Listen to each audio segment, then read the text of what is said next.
Bonjour, je retranscrivais des notes pour un de mes prochains livres et je tenais à peut-être partager avec vous un court extrait, très court extrait d'une conversation à bâton rompu que j'ai eue avec un psychiatre. Alors elle fait plusieurs heures, mais je vous en donne 8 minutes simplement comme ça euh, pour ceux qui aiment bien m'écouter parler.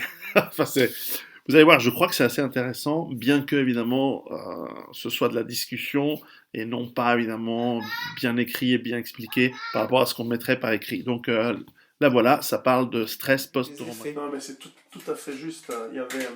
J'ai un chapitre sur le stress post-traumatique euh, qui est tout à fait illustratif de ça. Et j'avais pas vu ça dans ce contexte-là.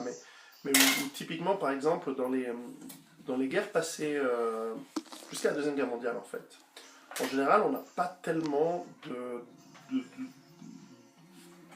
comment dire, de récits qui montrent des symptômes de stress post-traumatique. Très peu. euh, quelles, quelles que soient les situations vécues, enfin, que ce soit des cas très très traumatiques, enfin la guerre, quoi. Peu de stress. Et on a commencé à se pencher sur le retour de... alors, ce qui a été beaucoup étudié, c'est évidemment les Américains, ils ont je sais pas, c'est un truc anglo-saxon, ils sont ils sont presque obsessionnels sur les statistiques. Moi, j'adore ça. Ils ont très documenté depuis très longtemps. Et ils montraient que par exemple, alors ils ont des cas ils ont des cas parce que ils ont déterminé ces problèmes post-traumatiques très fortement après la Première Guerre mondiale, ce qu'ils appellent le shell shock, mais mal détranché, je crois en français, ils appellent ça comme ça. Et alors au-delà de l'aspect, alors l'aspect physique, physiologique, il est documenté, c'est-à-dire que clairement, parce on a enregistré pendant un certain nombre de situations on a associé par exemple un bruit très fort à une situation dangereuse, pendant un certain nombre une période de temps après, on va continuer à associer cela, puis petit à petit, puisqu'il ne se passe rien, bah, ça s'atténue et ça disparaît. Mais en revanche, il y a un aspect plus psychologique, peut-être vous avez étudié ça aussi, mais qui montrait que voilà, on a besoin de parler de nos expériences traumatisantes pour les sortir, souvent. Et on ne peut pas en parler à n'importe qui. Enfin, c'est beaucoup plus efficace quand on parle à des gens qui ont vécu la même histoire que nous. C'est l'idée des alcooliques anonymes, c'est l'idée de base autour de ces groupes d'entraide avec des gens qui ont vécu le même problème. Parce que dire à quelqu'un je veux arrêter de boire mais qui ne boit pas, c'est difficile d'avoir de l'empathie. Enfin, en revanche, quelqu'un qui est passé par le phénomène et qui dit ah oui, moi aussi j'ai eu ce problème, ah bon, ah bon. Il y a ce, et ils avaient remarqué que les Américains, justement, quand ils rentraient des fronts européens ou pacifiques, ils passaient 2 semaines en camp, et ensuite ils prenaient le bateau, qui prenait encore une semaine, et ils étaient avec leurs potes, avec leurs unités, l'équipe avec qui ils étaient en guerre. Et donc ils pouvaient parler avec des gens avec eux, et ils avaient que ça à faire que de parler de. Alors tu te souviens, la fois on a tué des prisonniers, tu te souviens, la fois on s'est trompé, on a tué des soldats, mais en fait c'était des ados, ou c'était des vieillards, parce que voilà, c'était ça la réalité. Et donc, en parlant, ils arrivaient à la maison, ils étaient accueillis en héros, ils n'avaient plus tellement besoin, ils avaient sorti ce qu'ils avaient. Voilà, le type lui dit voilà, j'ai tué un soldat, mais en fait, c'était un gamin de 13 ans. Il me rappelait mon fils. Puis il chiale un coup, l'autre il dit mais non, mais tu sais, voilà, moi aussi, ça c'était la merde, mais bon, bah, c'est pas grave, il fallait gagner, il fallait gagner. Ok, c'est fini. À partir du Vietnam, ils rentraient en avion, un par un. En gros, c'est parce qu'ils arrivaient chaque semaine.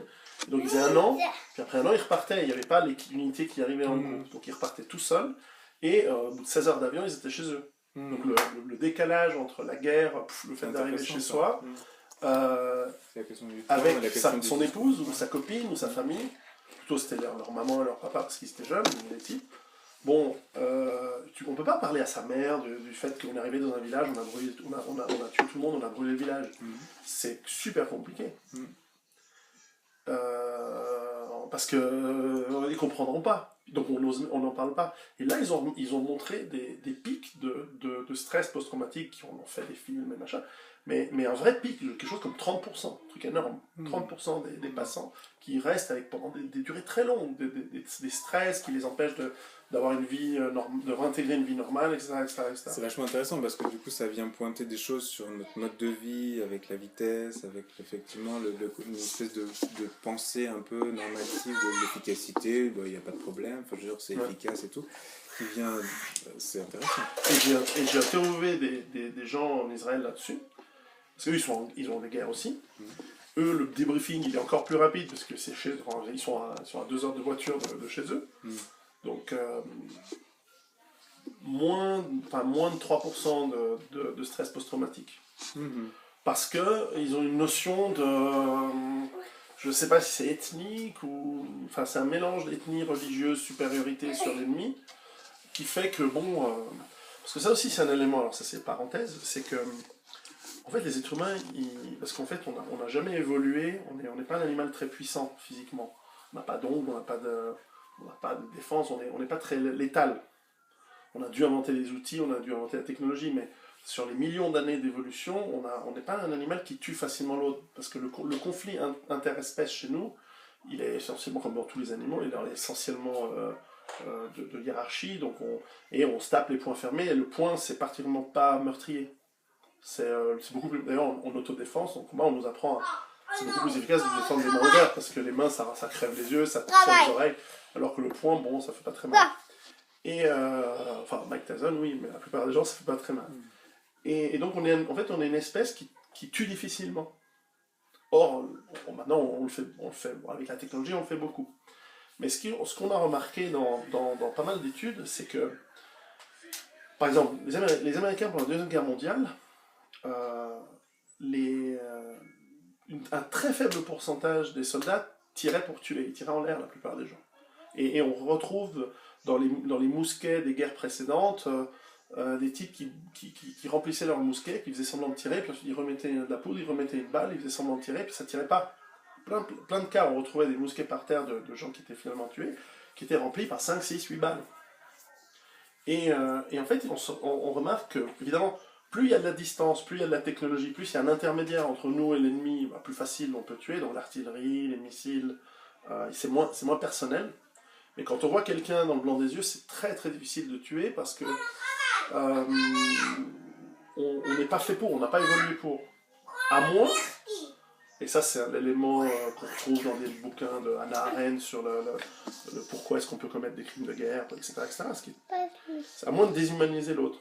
Si on considère que l'autre n'est plus un être humain, on l'exclut de notre espèce, et là on peut le massacrer sans problème. Ce qui explique les génocides, c'est l'ennemi de classe, c'est l'ennemi racial, c'est l'ennemi de tout ce qu'on veut. Quand on exclut l'autre de l'humanité, là on peut le tuer sans aucune pitié et sans stress post-traumatique. J'avais lu des études